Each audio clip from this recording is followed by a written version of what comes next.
तमिलनाडु है, एनडीए सरकार है, कुमता है, எடப்பாடி பழனிசாமியே அம்தா है, அன்புமணியே பம்தா है, नैनार है तुमता है।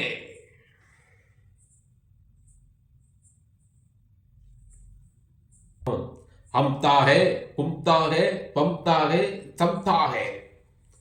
இவங்க நம்ம பேச்செல்லாம் ஒரு டிஃப்ரெண்டாக இருக்கும். நம்ம ஹிந்தி பேசுகிறவங்க நிறைய பேரை பார்த்துருக்கோம். பல மாநிலங்களில் வராங்க, நம்மளை சுற்றி அந்த வடமாநில தொழிலாளர்கள்லாம் வேலை பார்க்குறாங்க. அவங்க ஒரு ஹிந்தி அது ஒரு டிஃப்ரெண்டாக இருக்கும். நம்ம அப்படியே இழுப்பார், அப்படியே ஏ ஏ அப்படிம்பார். இவங்களோட கொள்கை என்னன்னா, இவங்க பேசுகிற கொள்கைக்கும் இவங்க நடந்துக்கிற விதத்துக்கும் சம்மந்தமே இருக்காது. மாட்டுக்கறி திங்கக்கூடாமாங்க, மாட்டுக்கறி திங்கிறவனை அடித்து கொள்ளுவாங்க.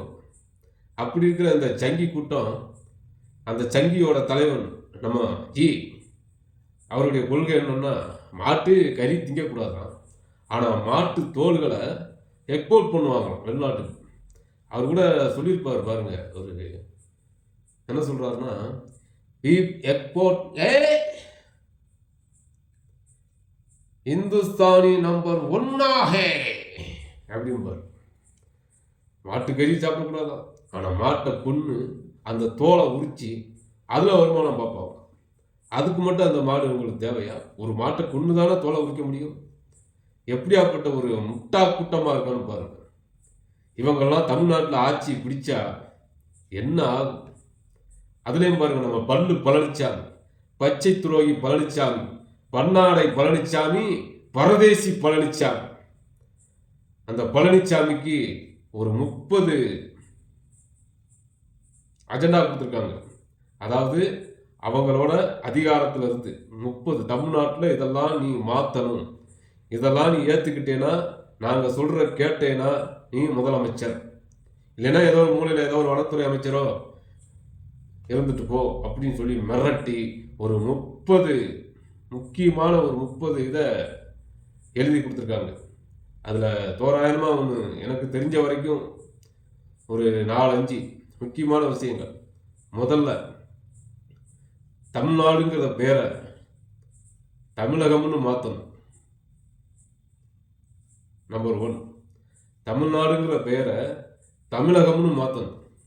நம்பர் 2, நம்ம சட்டசபையில் சபை ஆரம்பிக்கும் போது தமிழ்தாய் வாழ்த்து பாடுறோம்ல, அந்த தமிழ்தாய் வாழ்த்தை அறவே ஒழித்து விட்டு முதலாவதாக தேசிய கீதம் பாடுவதற்காக இவங்க ஒரு திட்டங்களை போட்டிருக்காங்க.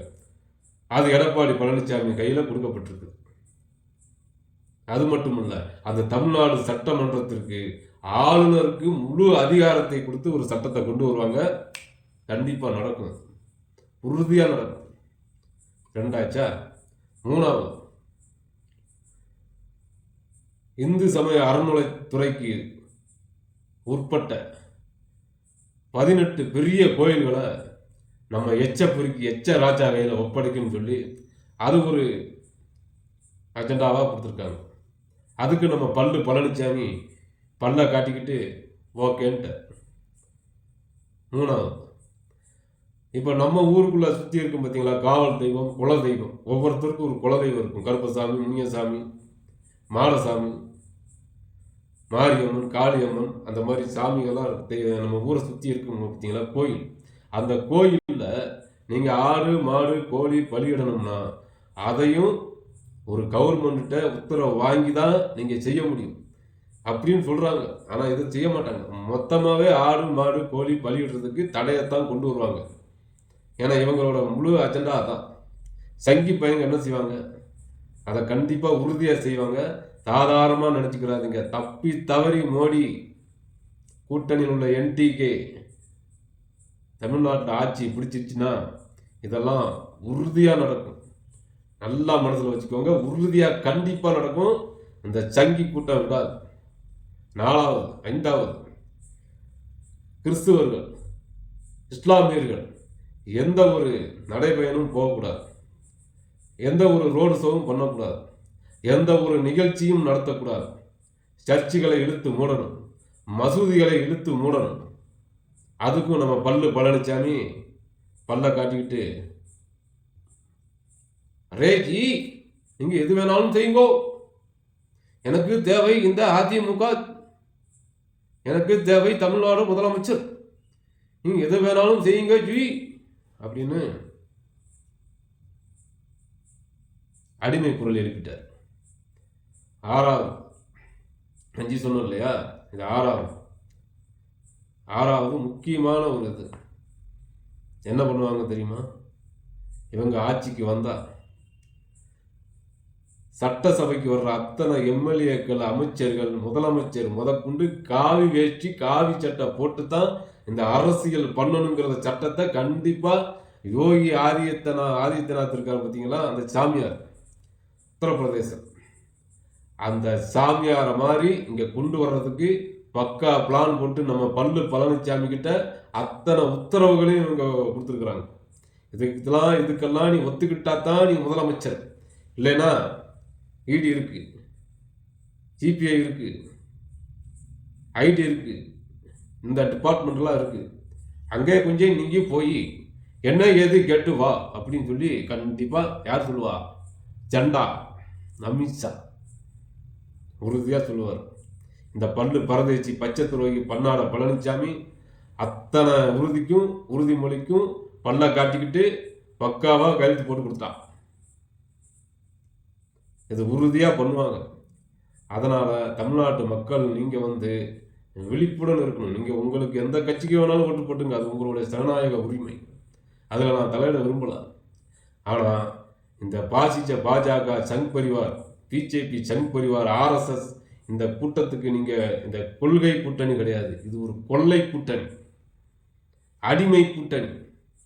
கொள்ளையடிச்சவங்களெல்லாம் மிரட்டி உருட்டி விரட்டி இவங்க காலடியில போட்டு மிதிச்சு அடிமை நாய்களாக்கி இவங்க இந்த சங் பரிவார், RSS சங் பரிவார் என்னவெல்லாம் சொல்லுதோ அத்தனைக்கும் தலையை ஆட்டி தமிழ்நாட்டை மொத்தமாக அடகு வைப்பதற்காக இவங்க துணிந்து கொண்டு மதுராந்தகத்தில் மாபெரும் கூட்டத்தை கூட்டியிருக்கிறார்கள். இது மக்களுக்கு நல்லது செய்ய வேண்டும் என்ற எண்ணத்தில் கூட்டப்பட்ட கூட்டம் அல்ல, கொள்கை கூட்டம் அல்ல. எப்படி தமிழ்நாட்டை கொள்ளையடித்து நாசகார பாதையில் தள்ளுவது என்பதை பற்றிய ஒரு கொலைகார கும்பல் நடத்தும் கொள்ளை கூட்டணி. டபுள் என்ஜின் சர்க்காரம், அதான் நம்ம முதலமைச்சர் சொன்னாரு, டபுள் என்ஜின் சர்க்கார், டப்பா என்ஜின் சர்க்கார். டப்பா என்ஜின் சர்க்கார் தமிழ்நாட்டில் ஓடாது, அடிச்சு சொன்னார் பாருங்க.